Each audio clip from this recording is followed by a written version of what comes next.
Hi, I'm Bob McCoskrie. Welcome to Family Matters. In 2017, Family First presented a petition to Parliament which was signed by 22,000 plus people.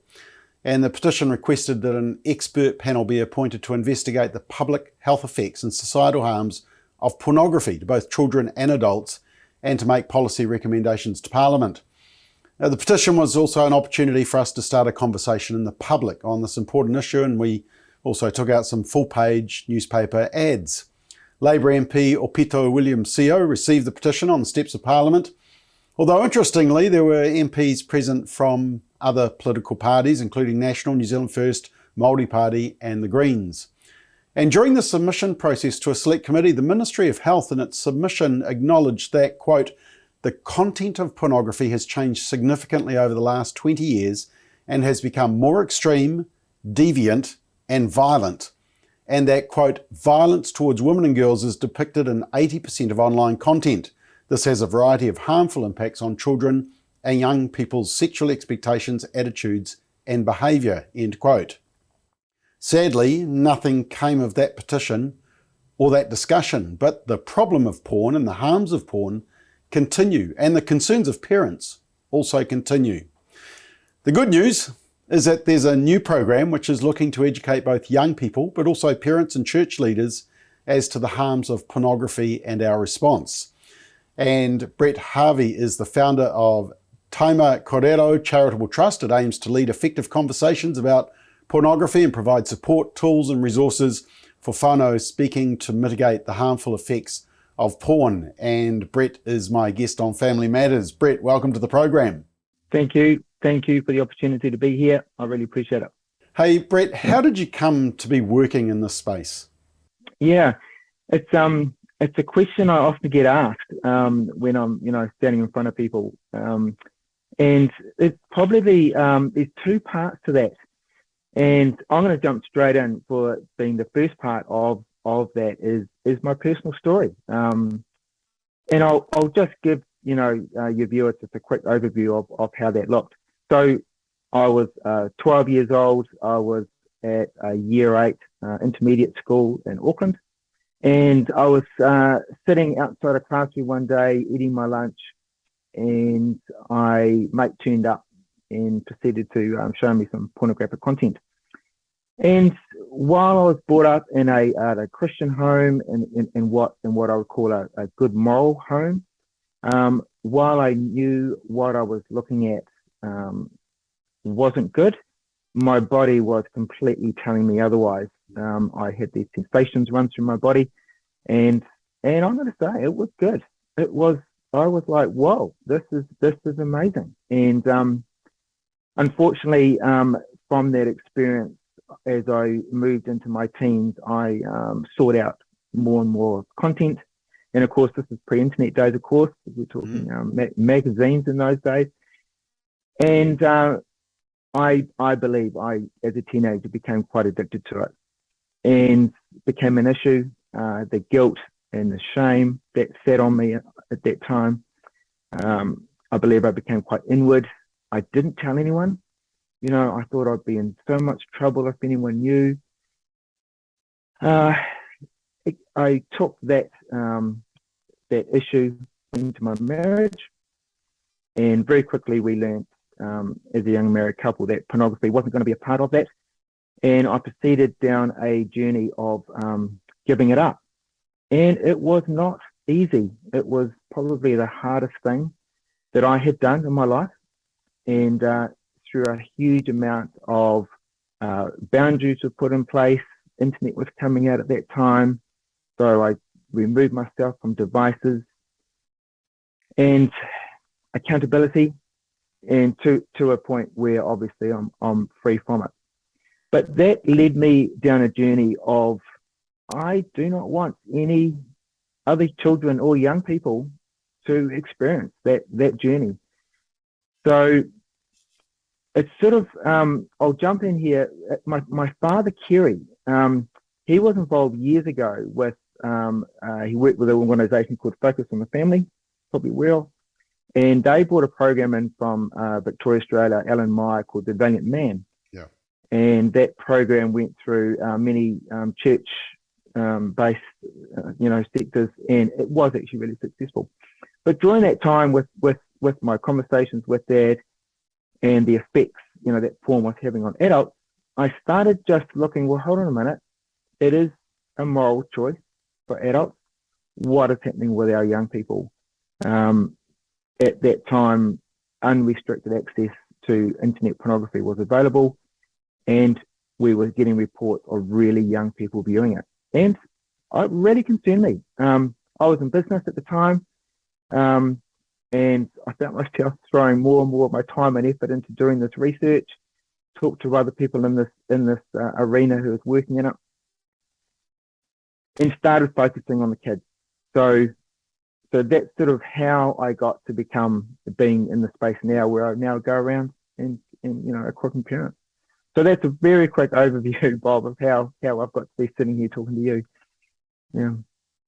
And I mean, you did allude to the fact that, you look at slightly younger than I am, but this would have been what, the 90s, when the extent of the pornography that our kids today are seeing would have been very different, wouldn't it? Yeah, I recognise too that the pornography that I was viewing as a teenager was very much classified. It had gone through a classification process, and of course, back in those days, any content that is anywhere similar to what our young people are accessing today was typically stopped at the border, and people were arrested. But of course, today, as you know, the material that our young people can access is far different. Yeah. And just before we move on to your work, and from your personal story, have you overcome it, or is it a daily battle? Which I think is what Alan Meyer said, that it's just an ongoing process. Yeah, good question, Bob. No, I don't see it as a battle. However, I still have some very strict safety boundaries in place. Obviously, working in this arena as a male, I want to keep myself very safe. So we have my trust has a pretty strict health and safety plan around what I do. I think I'm privileged in the sense that as I've done more research on what the harm pornography has done, has really given me a really dislike for it, rather than a wanting to, to pursue it more. Yeah. And that's an interesting point, Brett, is because sometimes we have researched this issue, obviously for the petition that we wanted to put before Parliament, and even more recently, just updated research. But my staff are saying they're very careful about what they're Googling, what track they're going down, because immediately, suddenly all these pop-up ads, suddenly they become targeted with advertisers because they think somebody is interested in porn. And so it's a real minefield. It was one statement that I made on the steps of Parliament when asked about, had I viewed porn? And I said, the problem I find is that often porn comes looking for you more than you go looking for it, for some people. Is there truth to that? Yeah, and again, Bob, if I can just bring it back to the kids, the stats show that, many of our young people, while they have been exposed to pornography, 3/4 of those first exposures, that porn found them. They didn't go looking for it. And that's actually really critical for parents, caregivers to hear, because a parent will often say to me, my kids aren't going to go looking up a porn site. And you're right, they won't. But through the various media platforms that our young people are using, the porn industry are pretty keen to, they call them breadcrumbs. They put these breadcrumbs on, like clickbait, to send young people down a bit of a rabbit warren on, and then all of a sudden they're consuming some pretty horrific stuff. Yeah. So you've given us the motivation for your work. What is the core work you're wanting to achieve? I think we know why, but tell us anyway. Yeah. As I said, it's around protecting our kids. As we know, they have complete access and unrestricted access. And while this is an issue and it has a negative connotation to it, porn is negative. Our goal as a trust is to put some hope in it. I know that sounds a bit crazy, but to put some hope and to get parents and caregivers talking more on this issue, and to equip parents specifically on the how. I so appreciate this is a really tricky topic, and it's something that typically hasn't been discussed. And I appreciate parents find it, where do I start? So our real core mahi in this space is equipping parents on how to have these conversations, and in a hopeful way, to turn this negative issue and the impacts, and let's try and turn the tide on that. Yeah. So I do want to come back to the timing of those conversations, but just before I ask that, how is the current porn landscape, not the landscape that you faced and that I faced, but how's the current porn landscape affecting our young people? Yeah. And I think too, this is really critical for us as adults, that what I'm seeing out there is how adults define pornography is very different to the current landscape. So there's this massive void between what our young people know of as porn and are growing up with it versus what adults do. So as you alluded to earlier, up to nearly 90% of just what they call mainstream pornography includes a lot of violence, gang rape, strangulation, choking, and this is often, as you mentioned, targeted towards women. This mainstream porn that our young people are being exposed to, it is leading to an incredibly unhealthy attitude towards sex, in that young people who haven't had a sexual experience have looked at this material and are getting a pretty warped view of what sex is.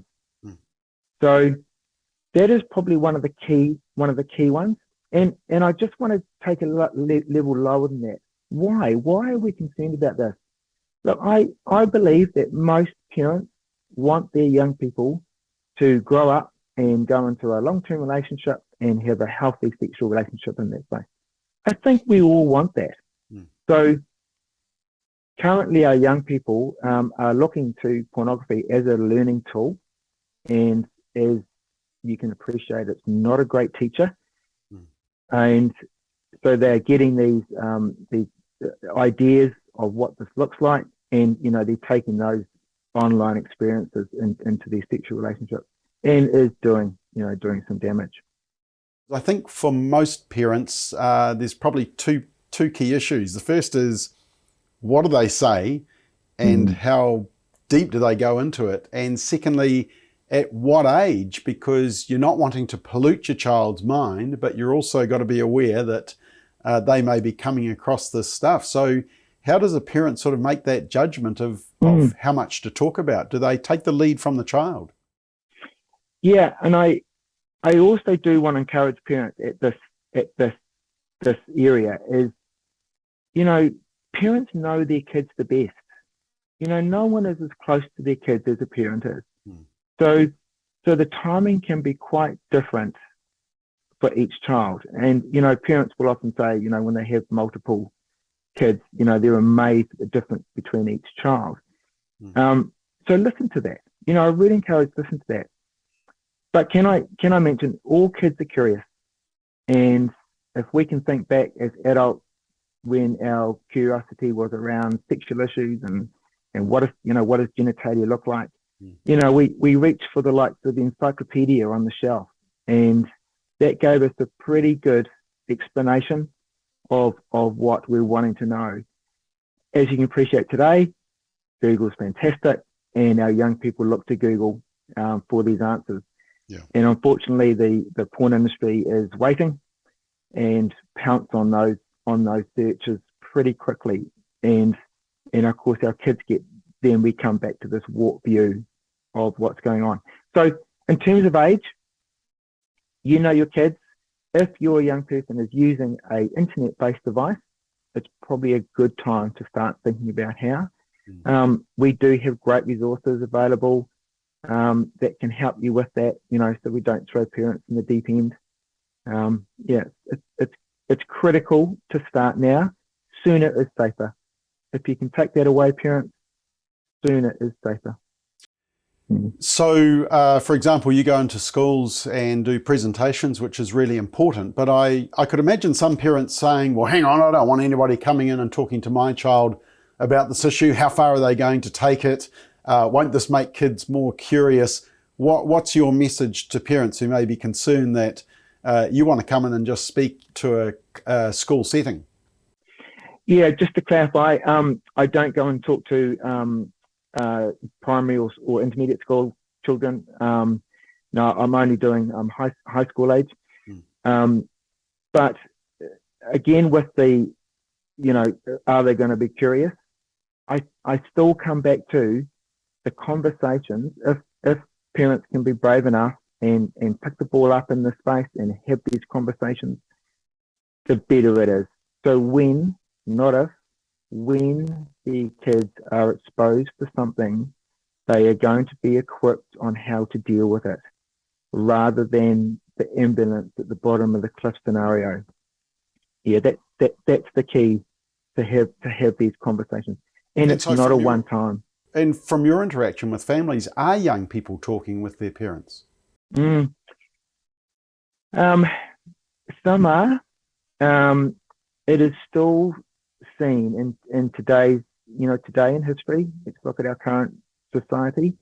It is still considered this taboo thing, especially in the church sector, which really concerns me.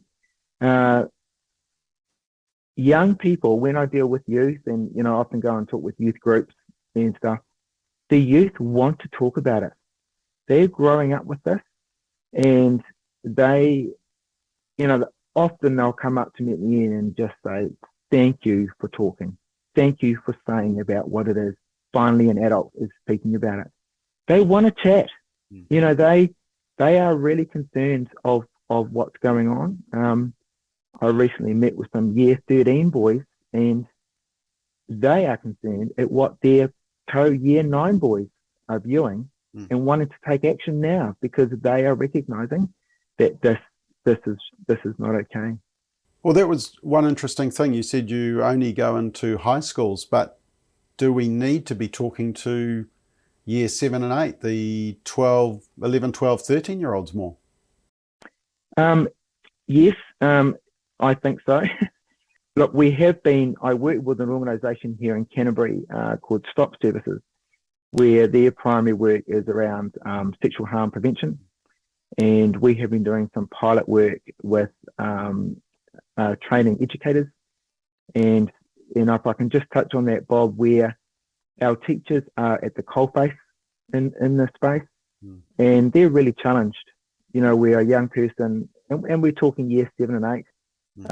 They're potentially getting their first device, and you're bringing those devices into the school grounds, and and sharing material. And of course, the teachers are right there having to deal with that. We're still in a time where, for someone like myself to go into a primary school situation, parent consent would be needed, etc. So it's not a space where I've been into as yet.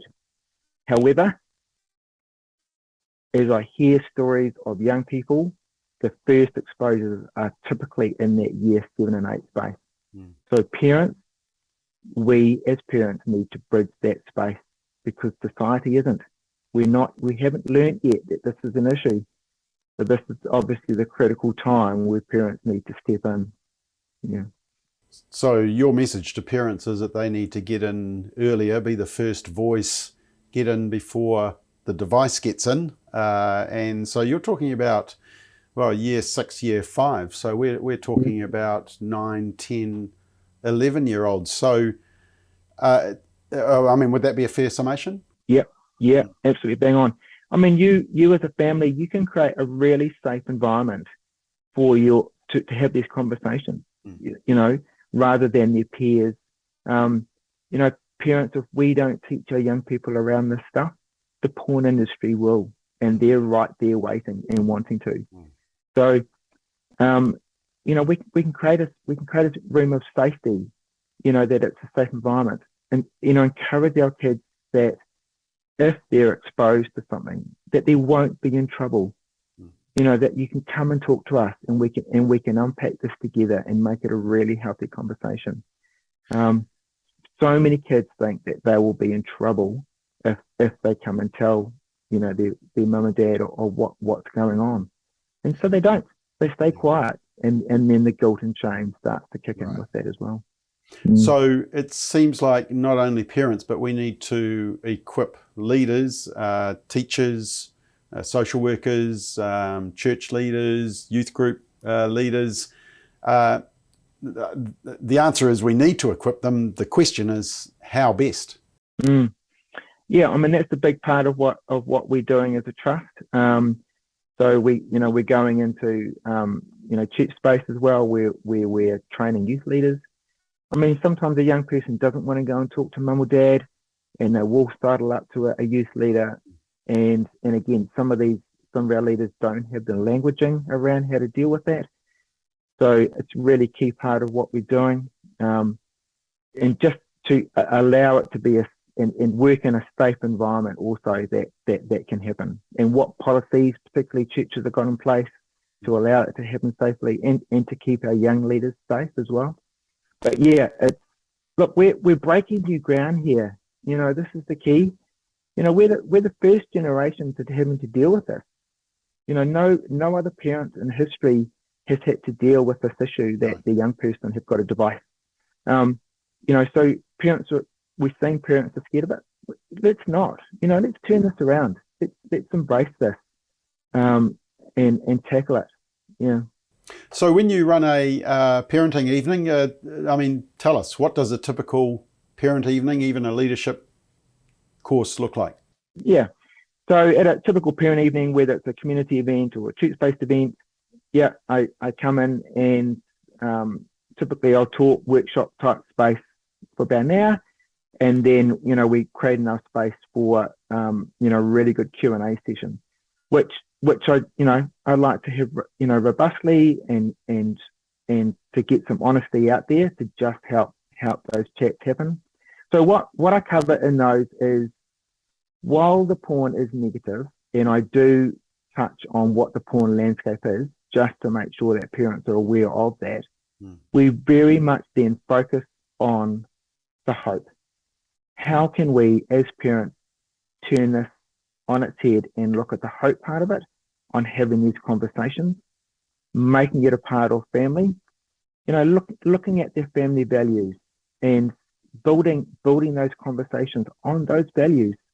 We're all across what's happening in society around sex ed. You touched on it the other day. This is happening around us, but over the years, families have had those values. Lean on them. They're a good foundation, so hang on to them. Yeah. In a church environment, sorry, Bob, what is working really well is I will talk to the youth group, and we'll do a workshop style workshop with the youth, with the leaders, and then very soon after or before, we'll do a parent evening of the parents of those youth to help build that bridge of having these conversations. So the young people know that we're talking about it. Mum and dad know that they're aware that the young people are having this chat.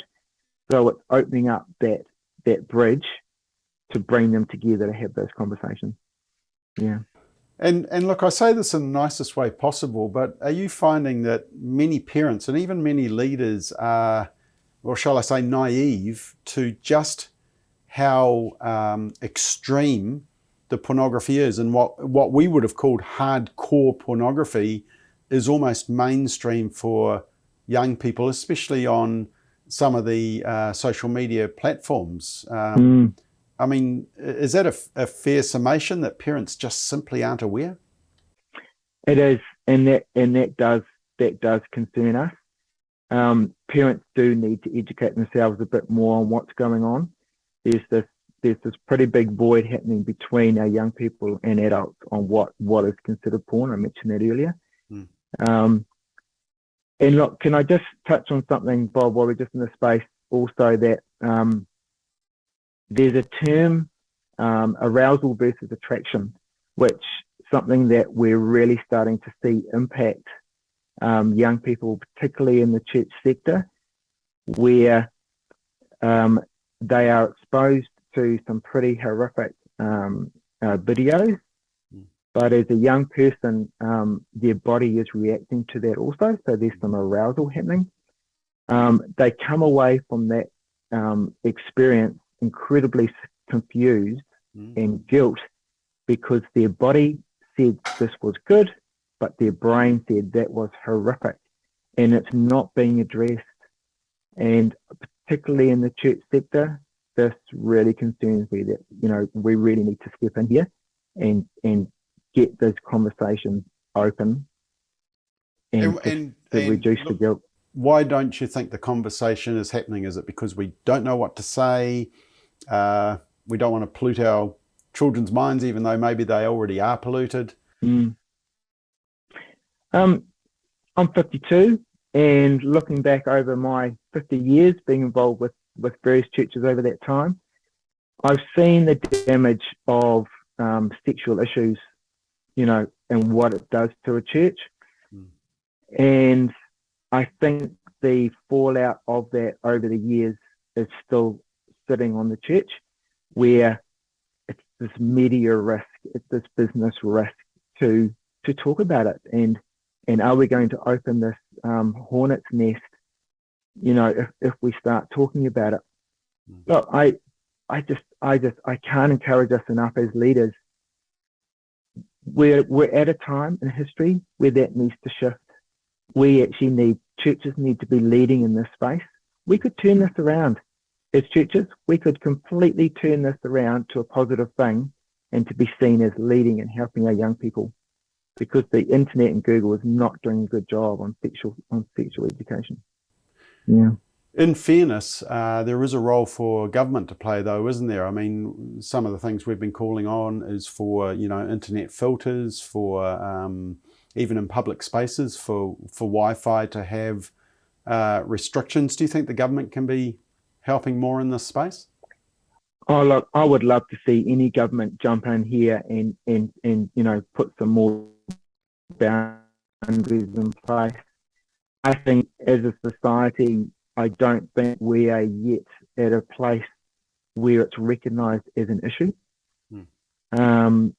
I think back to the 30s, where, you know, some doctors started to speak out about smoking, and at the time everyone was smoking. No one thought it was an issue, and it's taken 70 to 80 years for us as a society to now recognise that, oh, it is an issue, and we don't see a lot of it.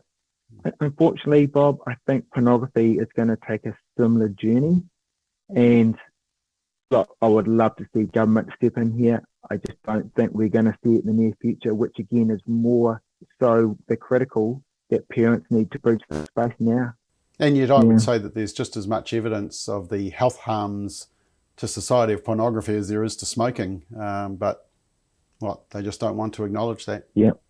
So Brett, if people want to contact you and want to get you to come and speak, or maybe come to the school, or see some of the resources, how do they get in contact? Yeah, on the bottom of the screen, you'll see our website and my email address. You know, please reach out.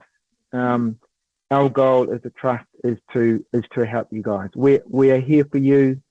You know, church leaders, school community leaders, please reach out. We're just really keen to assist you. Okay, and just finally, resources available that people can download, or is that on the to-do list? Yeah, it is on the to-do list. When I come and do an event with an organisation, we make a point of getting those resources out to parents straight away. And again, it's just really good toolkits for people to have at their disposal on where to turn if they're faced with something.